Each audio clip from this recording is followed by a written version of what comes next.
Entonces, el libro del Génesis es un libro que trata sobre los orígenes del universo, cómo comenzó la creación, de dónde venimos nosotros, cómo fue hecho el universo, si fue medido, qué cosa usó Dios para el universo, quiénes somos nosotros, hacia dónde nos dirigimos.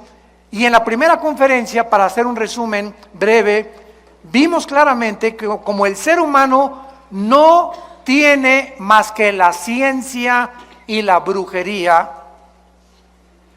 el ser humano solamente tiene como recursos la ciencia para poder tratar de buscar y descubrir el origen del universo.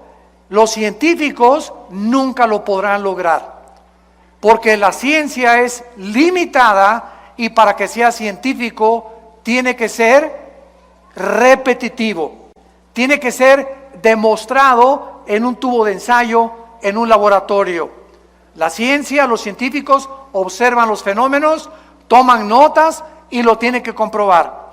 Entonces es imposible que por medios naturales, es imposible el ser humano pueda decir el universo comenzó de esta manera. Y como es imposible, también se han inventado teorías, se han inventado hipótesis, como por ejemplo la teoría del Big Bang, que dice la gran explosión. Pues el universo comenzó con una gran explosión, y cuando comenzamos nosotros a pensar, a usar la mente que Dios nos ha dado, comenzamos a preguntarnos quién produjo esa explosión, porque la nada no produce nada. Entonces, si una explosión tuvo que tener un origen para esa explosión, ¿qué fue ese origen que originó la explosión? Número uno. Número dos, de acuerdo a las leyes de la física, la primera y la segunda ley de la termodinámica, establecen claramente, nada se crea ni se destruye, solo se transforma, y el universo se encuentra en un estado de corrupción, de descomposición, de cambio. El sol está perdiendo millones de toneladas más a cada segundo.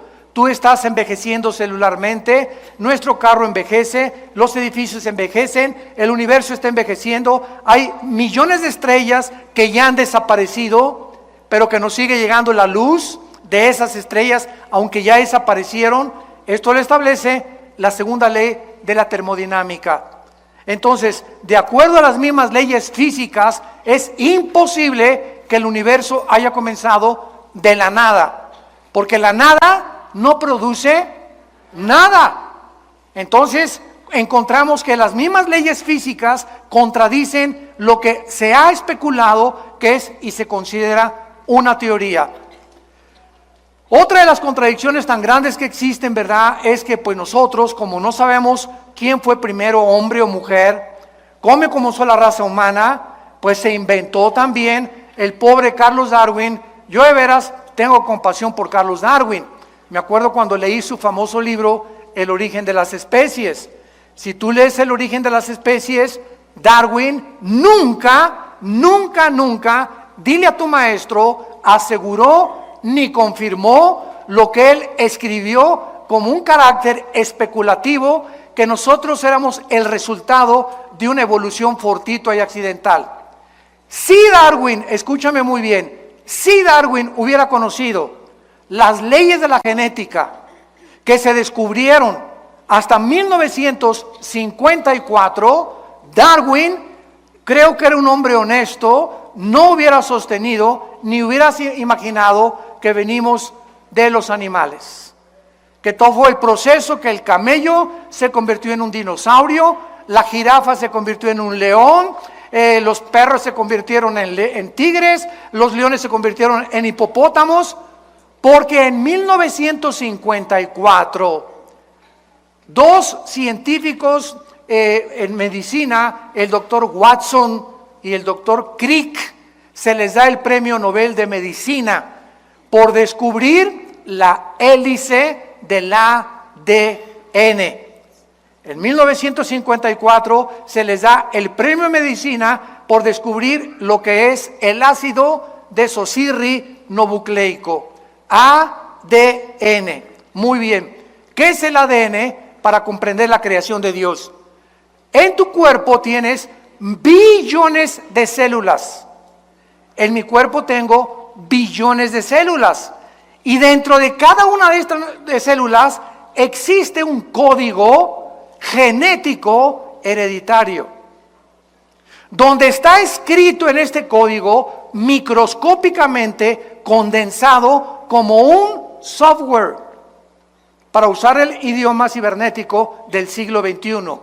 Tienes un software dentro de ti, y dentro de cada célula que tú tienes y yo tengo está determinado tu estatura, el color de tus ojos, el color de tu piel, el lunar que tenía tu abuela en la espalda, lo berrinchudo del carácter de tu mamá, hasta características emocionales se encuentran microscópicamente en una célula. De ahí viene la famosa clonación, que es tratar de sacar el núcleo de una célula, introducírselo a otra para reproducir a un ser humano que es absolutamente una abominación delante de Dios. Pero gracias a esa información que nosotros tenemos, una célula de una oveja produce ovejas. Mis células jamás producirán changos.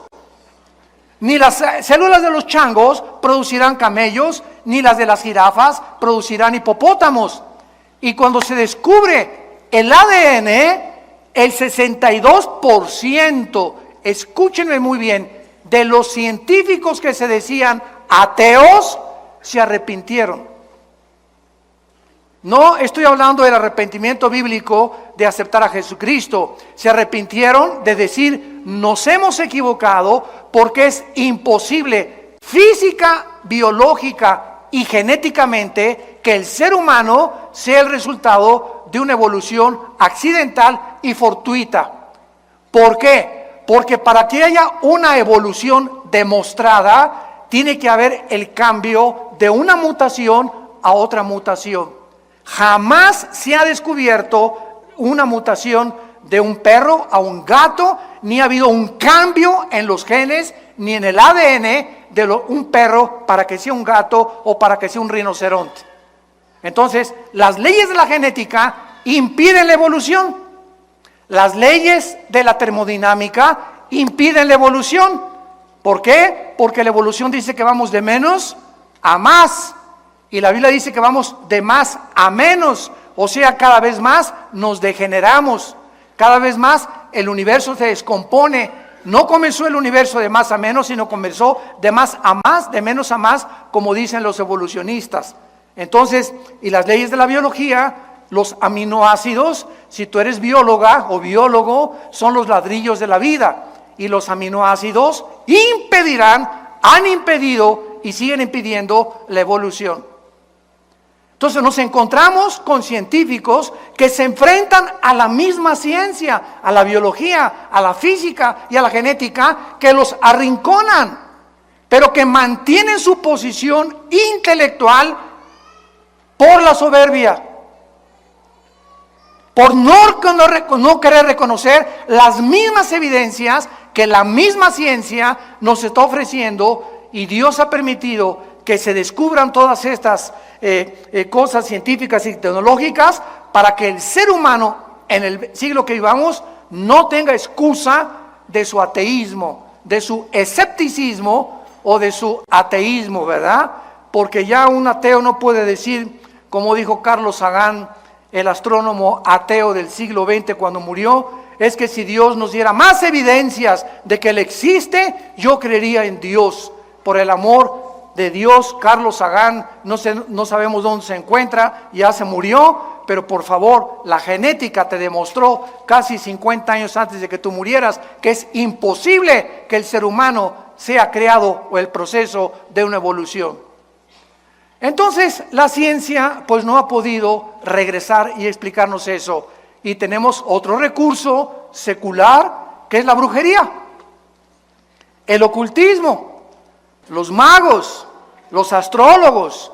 Es que si yo soy Géminis, pues tú eres Virgo, no nos llevamos, y de alguna manera mis horóscopos me dicen que hoy no compro y no compro. Hemos llegado teniendo una mente y una razón que Dios nos usó, que Dios nos dio para usarla, hemos llegado a comportarnos como seres irracionales. ¿Cómo es posible que siendo racionales lleguemos a creer que la luna y el sol y Júpiter y la posición de los astros determinen mi conducta? O sea, somos personas determinadas, no autodeterminadas, sujetos a la influencia de los astros. Imagínense a dónde hemos llegado diciendo que somos sabios, se han convertido en necios. ¿Y todo por qué? Porque estamos buscando de dónde venimos. Hay un propósito para vivir, hay una razón para vivir, realmente por qué existo, de dónde vengo. Otra de las más grandes abominaciones del siglo XXI es el famoso transgénero. ¿Qué dice la genética? Por el amor de Dios, vamos a cerrar la Biblia, vamos a las leyes de la biología, que las mujeres tienen 2 cromosomas XX, el hombre tiene XY. Cuando mi papá se reunió con mi mamá para parirme, el cromosoma Y de mi papá fertilizó el óvulo de mi mamá X y nací varón. Y todos los que somos varones tenemos un cromosoma que las mujeres no tienen. Y cuando tú eres mujer es porque tu papá, cuando tuvo relaciones con tu mamá, el cromosoma X de tu papá fertilizó el X de tu mamá y naciste mujer, naciste princesa y reina. ¿Cómo que no? ¿De dónde venimos? Estamos en el siglo XX, damas y caballeros, y se está enseñando que si un niño se quiere vestir de princesa y una niña se quiere vestir de soldado y de Rambo, les demos oportunidad porque tienen el derecho, imagínense, tienen el derecho de escoger su género cuando lo que determina nuestro género es la biología. Tú eres hombre por las cromosomas que tienes y tú eres mujer por las cromosomas que tienes. Así nos diseñó Dios. Entonces, si tú quieres cambiar tu papel o los elementos cromosómicos de tu naturaleza, ¿qué estás haciendo? Atentando contra la naturaleza. Dejemos a un lado la Biblia. Estás rechazando las leyes naturales por las cuales tú fuiste creado y naciste. Y tratando de cambiar tu identidad. Por eso el 63% de las personas que han querido operarse y volverse mujeres u hombres se han suicidado. ¿Me escucharon? El 62%, damas y caballeros, de los que han querido cambiarse el transgénero se suicidan. No soportan después tener otra identidad, se engañaron completamente. Y hay una lucha emocional y mental impresionante. Porque dentro de tu alma tú sabes que eres hombre, tú sabes que eres mujer y quieres cambiar eso.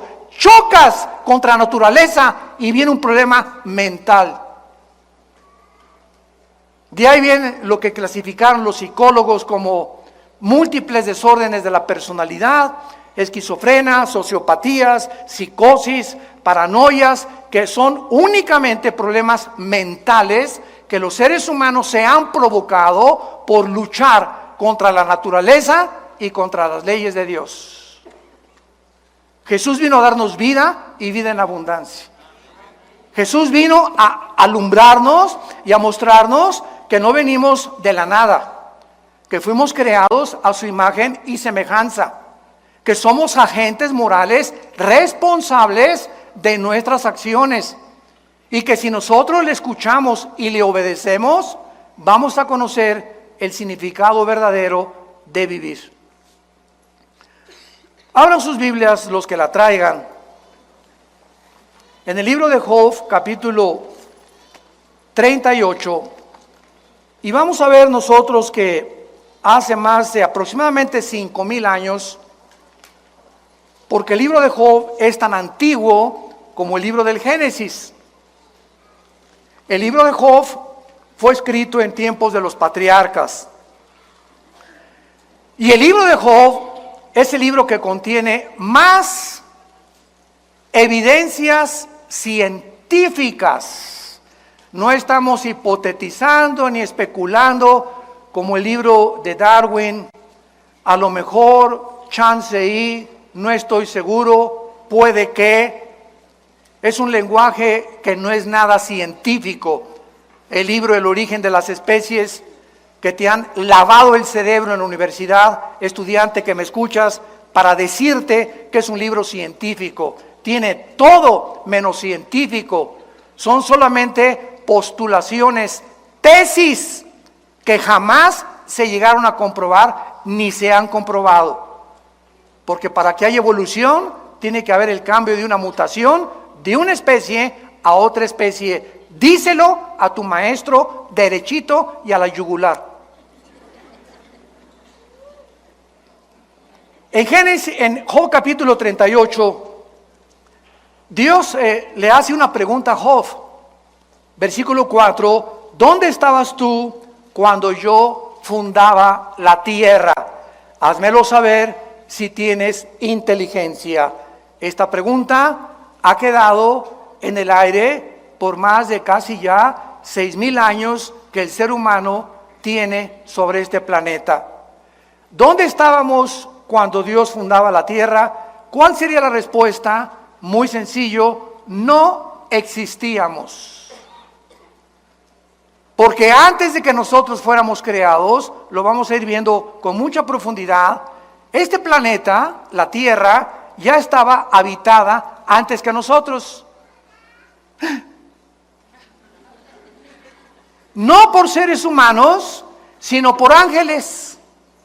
Los ángeles ocupaban esta tierra y aquí en este planeta fue creado Lucifer.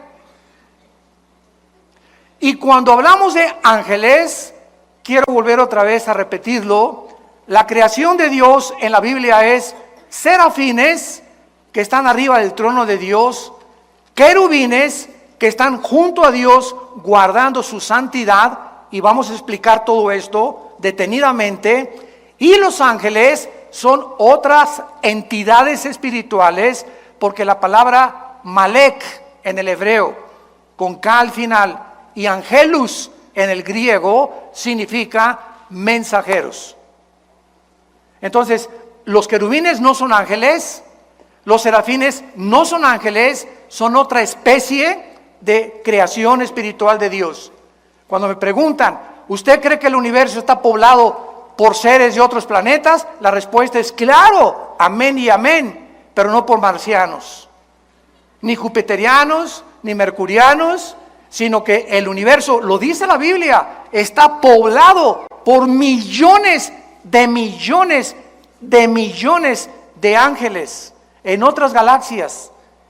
Y el centro, el núcleo de todo el universo y el sistema solar donde nosotros vivimos, el centro del universo es este minúsculo planeta que se llama Tierra.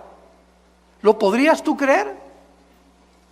Que hay estrellas que son 1,000,000 de veces, escucha lo que te digo, más grandes que el Sol. Para que tengas una idea, el Sol es 1,000,000 de veces más grande que la Tierra. O sea, dentro del Sol cabrían 1,000,000 de planetas Tierra. Para que tengas idea de la grandeza del Sol. Y hay estrellas 1,000,000 de veces más grandes que el mismo Sol.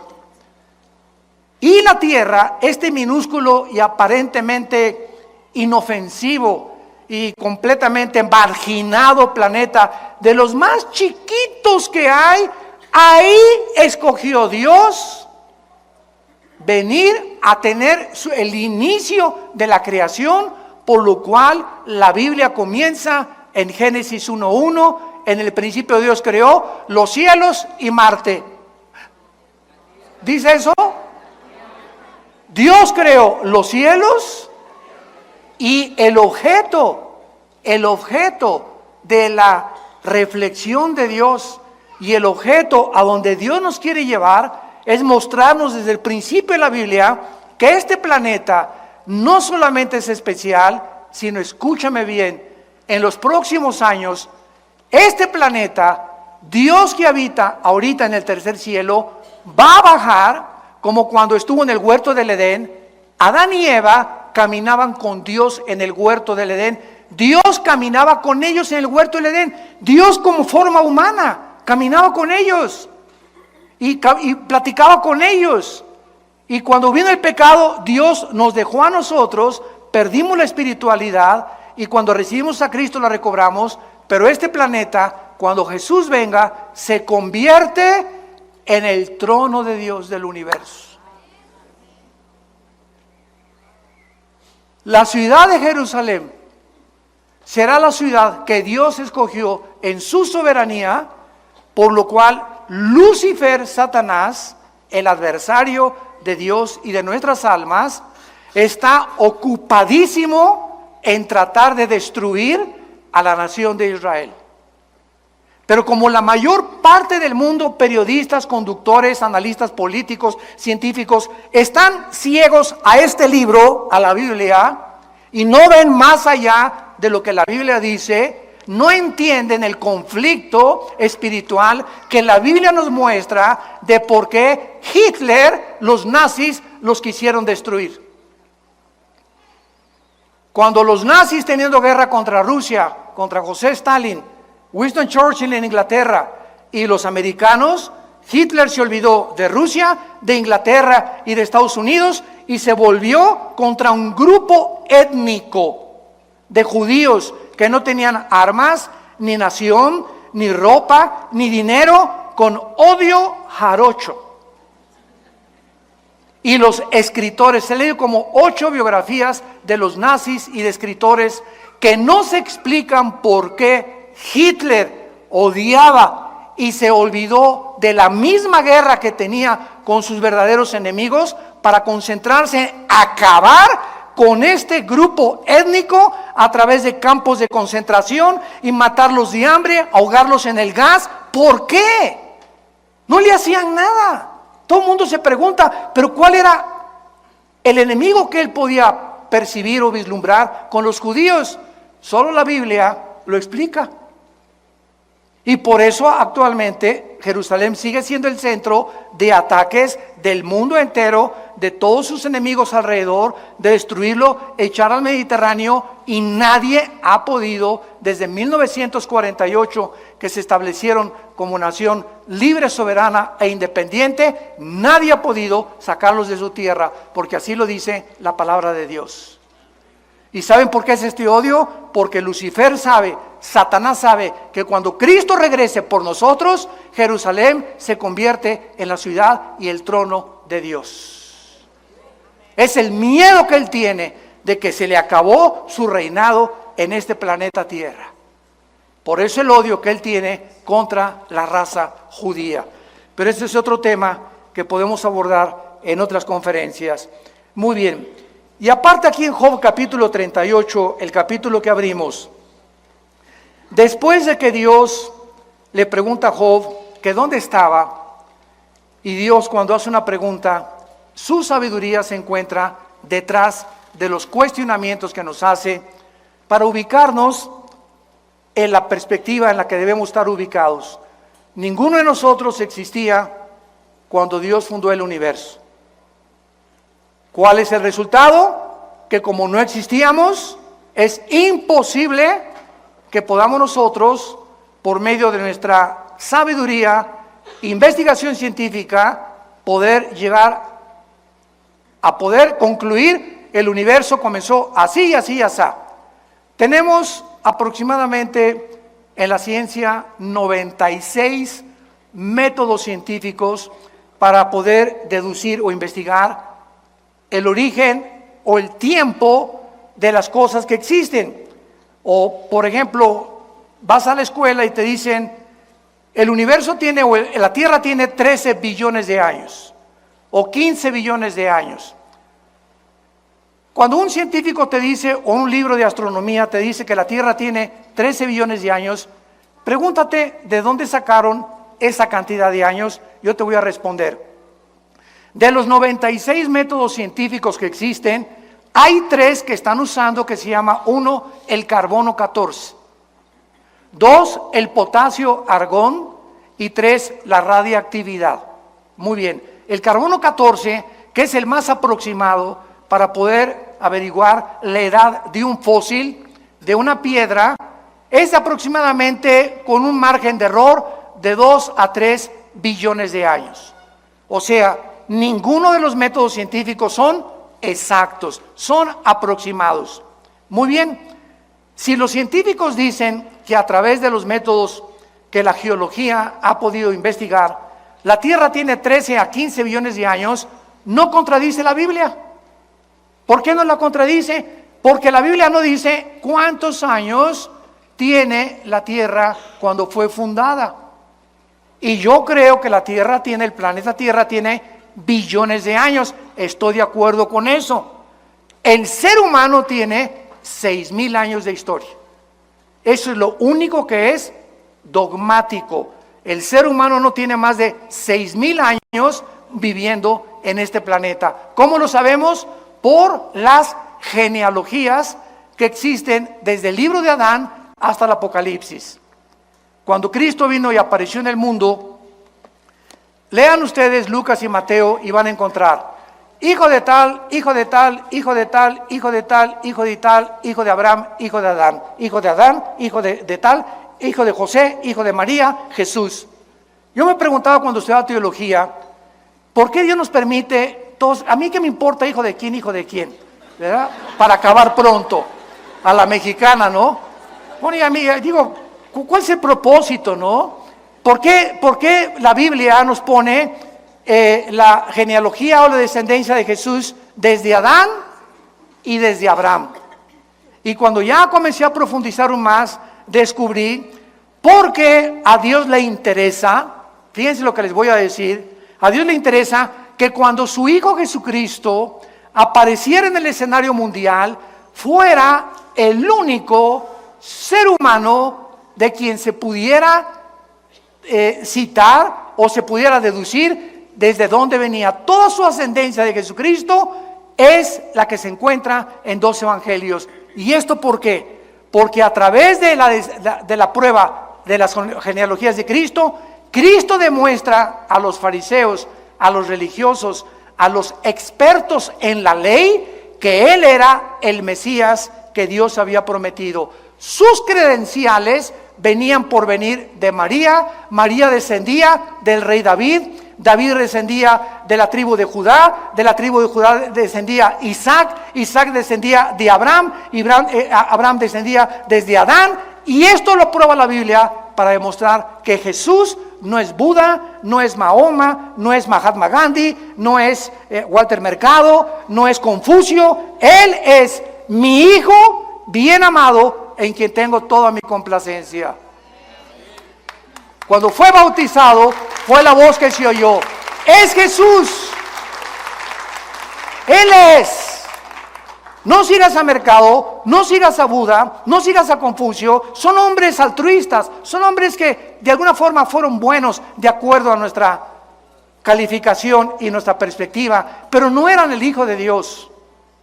No eran los que tenían toda la sabiduría del mundo.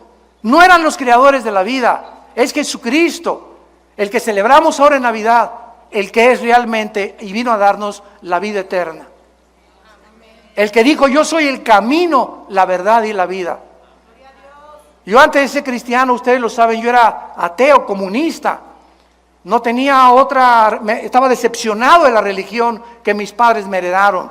Quería ser cura a los 12 años, me corrieron a los 6 meses. Cuando descubrí que me gustaban las mujeres porque me habían dicho que tenía que hacer el voto del celibato. A los 13 años estuvimos, mis hermanos y yo, en colegios lasallistas, y pues nos mandaron al seminario, vivíamos en Acapulco, y me dijeron una noche, nos juntaron a todos los que estábamos ahí en el noviciado, que ustedes tienen que enterarse que cuando sean ordenados van a tener que hacer el voto del celibato. Y le pregunté: perdón, ¿qué es eso? Que ustedes no se pueden volver a casar, o no se pueden casar nunca. Y esa noche me acuerdo que vi una güerita pasando ahí por el seminario, se parecía a mi esposita linda, hermosa, prichocha.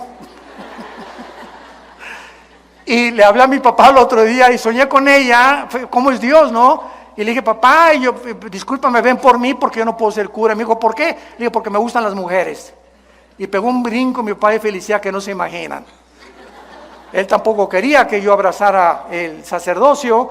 Y pues me decepcioné y dije, no, aquí todo el mundo, ¿verdad? Aquí no hay verdad ni en ningún lado. Y pues nos fuimos al extremo, al comunismo, al ateísmo, al escepticismo, a luchar contra todo lo que es autoridad. El Che Guevara tenía una foto grandísima, como de 2 metros arriba de mi cama. Me ponía la boina del Che Guevara. Era la época de los 70s, los 80s, etcétera, etcétera, hasta que me encuentro con Jesús. Aquel que estaba colgado en nuestra casa en una cruz, en un crucifijo, aquel que jamás abrimos ni mis padres la abrieron por su ignorancia, tal vez sincera, la Biblia. Cuando llegaba un cura a la casa, tenía un candado, nuestra Biblia arriba del piano, y el cura tenía la llave, y él solamente al llegar cada sábado que mi papá lo invitaba a comer, la abría y nos permitía, con su permiso, leerla. Estaba vetada completamente. Hasta 1962, damas y caballeros, 1962, el Segundo Concilio Vaticano, uno de los mejores papas que ha habido, Juan XXIII, le decían el gordito bonachón. Juan XXIII, por primera vez desde el año 350 que Constantino cierra la Biblia y absorbe el cristianismo, hasta 1962, se le dio permiso al pueblo de leerla. ¿Virgen? ¿De dónde? No encuentro el nombre. Y Juan 23 abre la Biblia y... Chihuahua, cuánto apache. Y manda Juan 23 quitar las estatuas de las iglesias. Manda quitar el latín, porque era el latín en que se daba la iglesia. Tú entrabas, no sabías ni de qué se trataba la onda. Entrábamos, párense, siéntense, incienso, ahí está Dios, salió de Dios, viva Zapata. Porque nos enseñaron que Dios estaba confinado a ese edificio. Y entonces, ¿verdad? Pues es una ignorancia tremenda por desconocer la Biblia. Hasta que cuando mi hermano a mis 25 años me comenzó a hablar de Jesús y me dio el Evangelio de San Juan, no se imaginan, bueno, fue una revolución en mi vida. Porque yo le pedía al Dios que yo no sabía que existía, sabía que si había alguien, yo quería saber quién eres tú, y le gritaba en las noches, ¿dónde estás? Si existes, dime quién eres tú, y voy a creer en ti. Y cuando mi hermano me dice, es Jesús el que tú estás buscando, y encontré el final de mi búsqueda, supe que había llegado al final de mi camino. Era el final de mi camino anterior y el principio de una nueva vida en Cristo Jesús. Muy bien.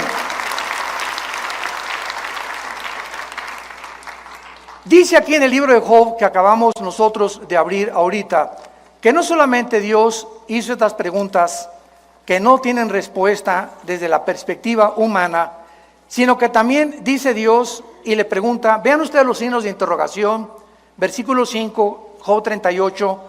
La segunda pregunta es, ¿quién ordenó sus medidas si lo sabes? ¿O quién extendió sobre ellas cordel? Esto es interesantísimo porque el planeta Tierra tiene peculiaridades que permiten y facilitan la vida humana y la vida de los animales, de los peces y de las aves, gracias a las medidas que tiene, a la distancia que tiene del Sol y al movimiento que tiene sobre su eje de rotación y de traslación alrededor del Sol. Escuchen esto. De acuerdo a los astrónomos y a los científicos, la Tierra tiene una inclinación exacta de 23 grados y medio. La Tierra tuviera 1 grado a la derecha, 1 grado a la izquierda, se congelarían los polos. No habría vida, no sería posible la vida. Al mismo tiempo la Tierra tiene un movimiento sobre su eje de 24 horas. Y al mismo tiempo que la Tierra gira uniformemente 24 horas, ahorita estamos moviendo, si no lo sentimos, por las fuerzas centrípetas y las fuerzas nucleares y las fuerzas que existen cósmicas, no sabemos que está moviéndose la Tierra, pero estamos girando en la Tierra, se traslada alrededor del Sol en diferentes distancias. Esto hace la primavera, el verano, el otoño y el invierno. Mientras más lejos del sol, invierno, más cerca del sol, los veranos. Toda esta secuencia de estaciones de la distancia del sol le hacen preguntarle a los astrofísicos y a los físicos matemáticos las siguientes preguntas. En la física hay una ley que se llama la ley de la velocidad y de la fuerza. ¿Qué quiero decir? Si yo tengo una canica ahorita y le hago a la canica así, le estoy aplicando una fuerza determinada. Esta fuerza que le aplica a la canica impulsa a la canica a que viaje determinada distancia, pero ¿qué pasa? Se tiene que parar, ¿correcto? Porque es la fuerza que le apliqué. La velocidad es proporcional a la fuerza que le apliqué. Agarras una flecha y le disparas a la flecha y le aplicas la fuerza del arco, la flecha sale ¡rum! Pero la flecha tiene que ser una parábola y caer, porque hasta ahí llegó la fuerza que el arco le aplicó. Aprietas una pistola y la pólvora hace que la bala salga disparada, no importa cuántos kilómetros, la bala tiene forzosamente que caer, porque es la fuerza que la pólvora le aplicó. Muy bien. Si esta ley es constante y no puede ser violada, la pregunta a los físicos y a los astrofísicos es la siguiente: ¿quién le hizo así a la Tierra? Señores físicos que nos acompañan, por favor, pues las fuerzas del universo, no solamente la Tierra tiene un movimiento de algo invisible que la hace moverse, sino que su velocidad no la ha perdido. Esto viola la física. Mantiene uniforme su velocidad. Y alrededor del Sol, además de eso. Increíble. Bueno, si esto es increíble, en el mundo macroscópico, agarremos un microscopio electrónico y veamos la materia. Y vamos a encontrar aquí en este púlpito y en un pedazo de madera y en cualquier cosa que tenga formados átomos, que en el mundo microscópico lo que hace la cohesión, yo puedo agarrar mi mano ahorita y le hago así y me la rompo, no la atravieso porque los átomos de mi mano son más gruesos que la composición atómica que tiene este vinil o este púlpito o el cemento o la forma de materia que quieras, y encontramos electrones, protones, neutrones, girando a una velocidad increíble en el mundo microscópico alrededor del átomo, y eso es lo que facilita la materia, la cohesión de la materia. ¿Quién les hizo así a los átomos? Y a los electrones para que dieran otra vueltecita, y a los neutrones para que giraran de esta manera alrededor del átomo. ¿Quién da esa velocidad? ¿Quién sostiene esto? Por el amor de Dios, Jesús, María y el borrito que los acompaña. Estamos tan ciegos al mundo y el universo que nos rodea, como dice el Salmo 14, el necio dice en su corazón, no hay Dios. Creemos que nosotros tenemos respuestas a todo. ¿Dónde estabas tú cuando Dios fundó el universo? Cabeza de chinche. Cerebro de caracol que tenemos comparado con la grandeza del Dios de la Biblia. Y dice la Biblia, ¿quién ordenó sus medidas? ¿Quién extendió sobre ellas cordel? ¿Sobre qué están fundadas sus basas? Versículo 7. Y aquí nos dice, Job 38:7, que los ángeles ya vivían cuando Dios estaba formando la tierra, dándole sus medidas como un arquitecto soberano del universo, como el legislador cósmico de las leyes morales. Los ángeles ya estaban con él, viendo antes de que tú y que yo naciera, los ángeles ya existían. Cuando alababan las estrellas del alba y se regocijaban los hijos de Dios. La frase, Ben Elohim, Ben con B grande, Elohim, que se tradujo hijos de Dios, aparece solo 6 veces en el Antiguo Testamento, y las 6 veces se refiere a los ángeles. Los hijos de Dios, antes del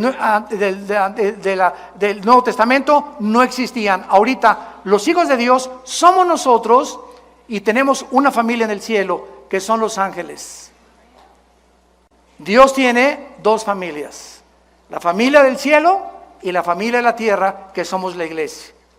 Y algún día nosotros, increíble, 1 Corintios capítulo 6 del 3 al 4, nosotros vamos a juzgar a los ángeles que se rebelaron contra él y Lucifer en el día del juicio. Nosotros vamos a ser el gran jurado, pero también es otro tema que no vamos a tener tiempo de abordar.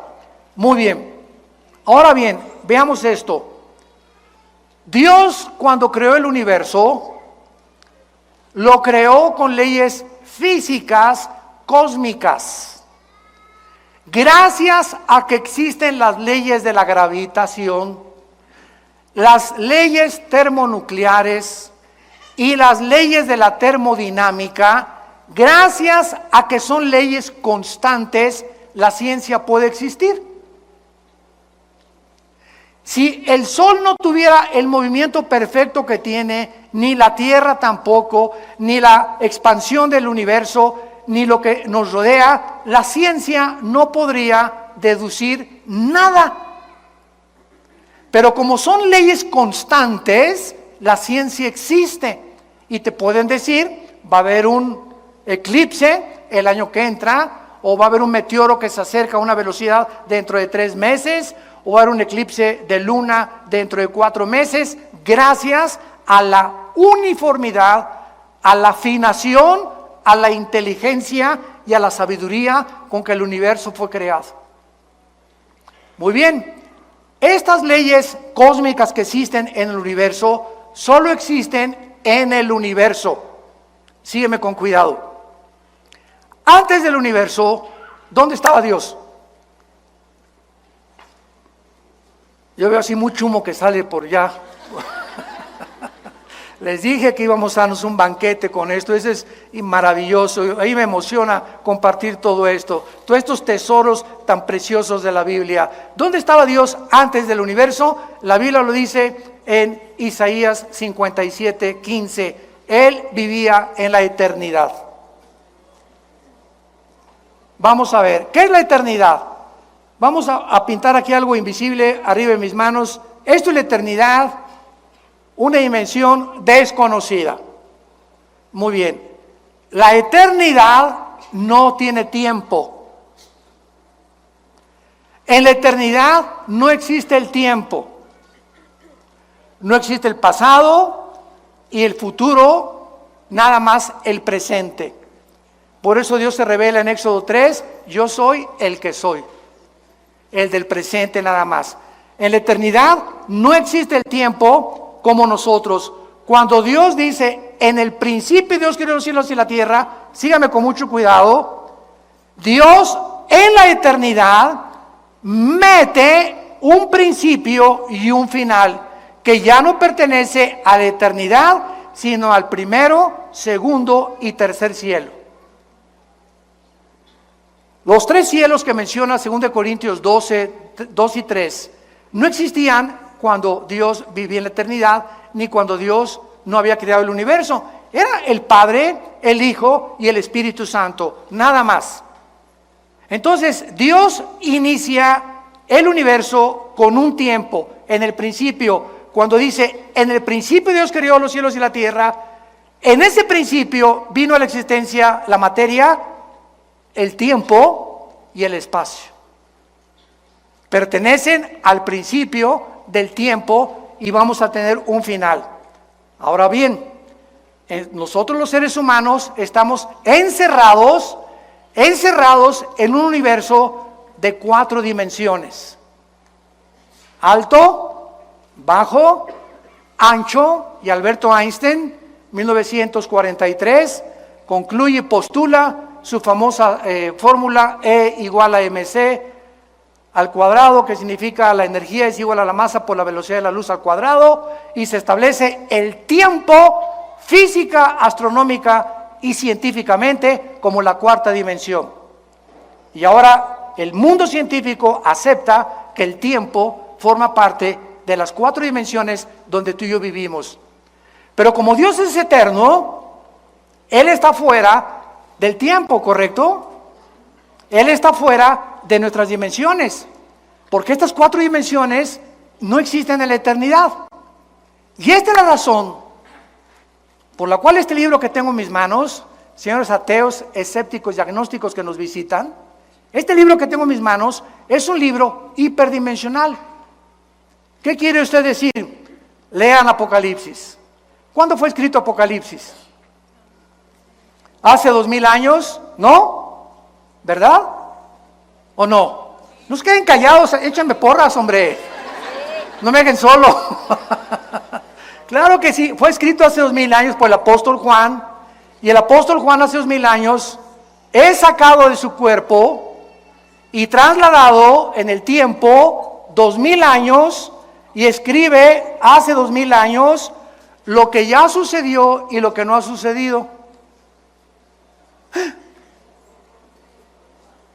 Juan escribe y vi al anticristo y vi al falso profeta y cayeron las trompetas y él escribe en el Apocalipsis todo como si ya hubiera sucedido, porque él lo vio. Pero al mismo tiempo lo que él escribe antes y en el futuro no ha sucedido en el presente. ¿Cómo te explicas eso? Esto es lo que significa la hiperdimensionalidad. Como Dios es y trasciende todo, para Dios 1000 años es un día es 1000 años para Dios. El tiempo para Dios no existe como existe para todos nosotros. Otro ejemplo, si tú fueras una mosca, ¿sabes cuánto tiempo vivirías? 24 horas. Y esas 24 horas de la mosca tal vez le parecieron 500 años. Porque el tiempo para la mosca no pasa igual que el tiempo para ti. Si tú tienes un perro, nosotros tenemos 2 perros grandanés que parecen caballos, que son por cierto de mi hijo Caleb, ¿verdad? Los perros duran 10 a 12 años igual que los caballos. Yo tuve caballos y un caballo de 8 o 10 años ya está viejo. Entonces tenemos ahorita un gran danés de 6, 7 años que en equivalencia a la edad humana tiene como 60, 70 años de edad. ¿Por qué? Porque para los perros 7 años son 60 años. Y para nosotros, para la mosca, son 24 horas. ¿Me van siguiendo?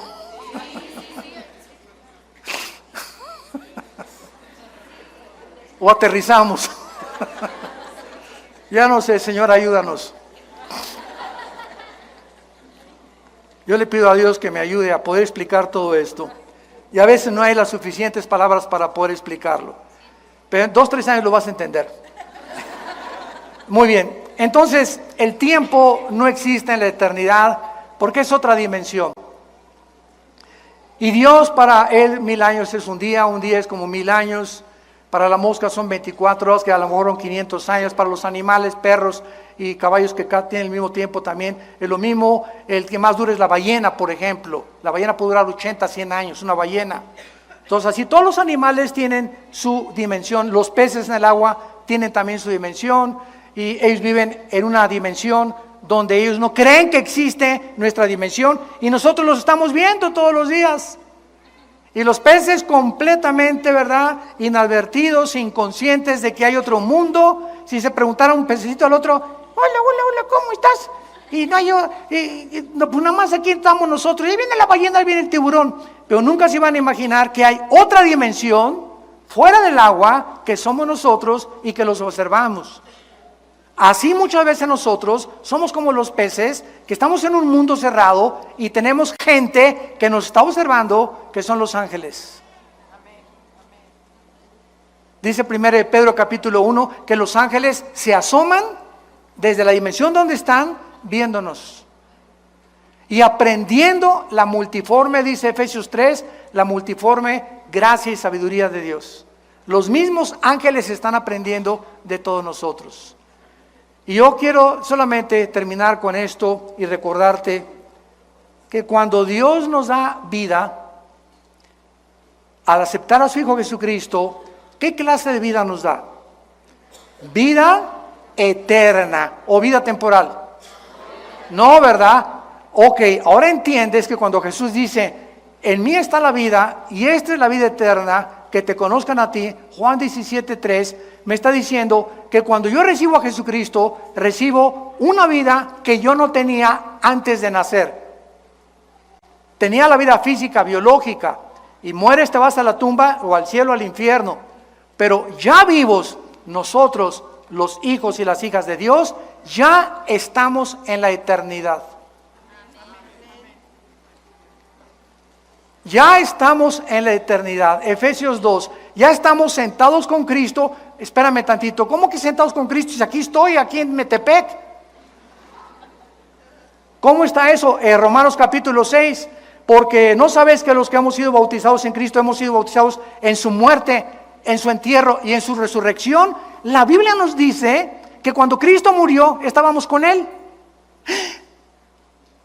Estábamos con Él, pues yo nací hace poco, ¿cómo que estábamos con Él?